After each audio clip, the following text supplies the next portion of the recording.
என்னடி இன்னைக்கு சண்டே என்ன ஸ்பெஷல்? வா காட்டுறேன். மட்டன் என் ஸ்டைல்ல கிரேவி பண்ண போறேன். அது எப்படின்னு பார்க்கலாம். மட்டன் கிரேவியா? ஆமா. டைம் ஆகுமே. 10 நிமிஷம் தான். வா எப்படி செய்யலாம் ஈஸியா சொல்லி தரேன். பேச்சுலர்ஸும் செஞ்சிடலாமா? எல்லாருமே செஞ்சிடலாம் ஈஸியா.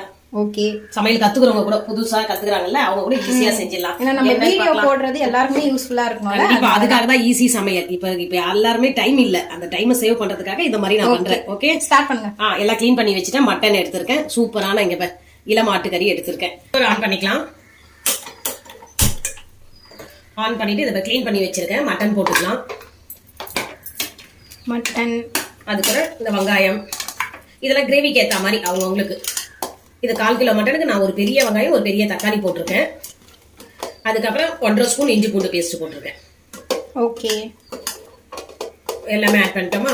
இப்போ பாரு அதுக்கு தேவையான மசாலா இது என்னென்னு பார்த்தா இங்கே பாரு இது குழம்பு மசாலா, அது கரம் மசாலா, ஒரு இது ரெட் சில்லி, இது கலருக்காக மஞ்சத்தூள், மிளகுத்தூள், ஒரு பட்டை ஒரு லவங்கம். ஏன்னா இதுலேயே கரம் மசாலா ஆட் ஆயிருக்கு. ரொம்ப மசாலா வேணாம். அதுக்காக மீடியமாக இது எல்லாமே ஆட் பண்ணிட்டு இப்போ ஒரு டம்ளர் தண்ணி ஊற்றி ஒரு 5 விசில் மசாலா எல்லாம் போட்டுட்டோம். அதுக்கு தேவையான ஒரு டம்ளர் தண்ணி ஊற்றிக்கலாம். தண்ணி ஊற்றி இதெல்லாம் மிக்ஸ் பண்ணிக்கலாம்.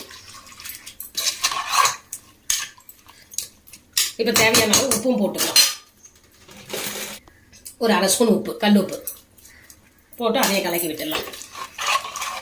கலக்கி விட்டு ஒரு 5 விசில் விடலாம். விட்டுட்டு அதுக்கப்புறம் ஓப்பன் பண்ணி காட்டுறேன். குக்கரை மூடி வச்சிடலாம்.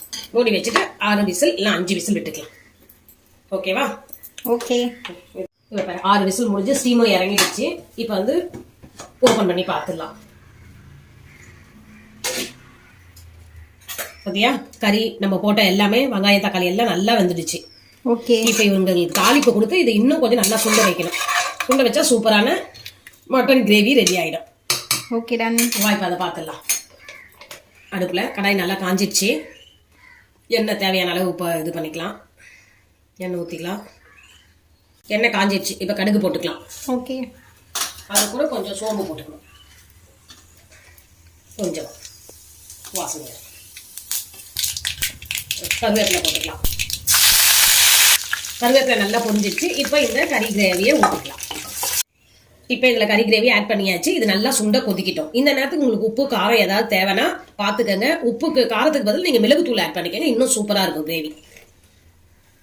வா இப்போ மட்டன் கிரேவி ரெடி ஆயிடுச்சு. பார்க்கலாம். பார்த்தியா நல்லா வாசமாக இருக்கா? இப்போ இது கூட கொத்தமல்லி, புதினா, ஒரு 4 புதினா போட்டால் இன்னும் இந்த டேஸ்ட் வேற லெவலில் இருக்கும். இந்த மட்டன் கிரேவி சூப்பராக ரெடி ஆயிடுச்சு. நான் சொன்ன மெத்தடில் செஞ்சு பாருங்க. ரொம்ப டேஸ்டாகவும் சுவையாகவும் இருக்கும். உங்களுக்கு ஈஸியாகவும் செஞ்சிடலாம். ஈஸியான மட்டன் கிரேவி ரெடி ஆயிடுச்சு. நான் சொன்ன மெத்தடில் எல்லாரும் செஞ்சு பாருங்க. ரொம்ப சூப்பராகவும் வரும், டேஸ்டாகவும் இருக்கும். பேச்சுலர் முக்கியமா ரொம்பவே ட்ரை பண்ணுங்க. ரொம்ப சிம்பிளான டிஷ் தான் இது. செஞ்சு பார்த்துட்டு எப்படி இருக்குன்னு சொல்லுங்க கமெண்ட்ஸ்ல. பாய்.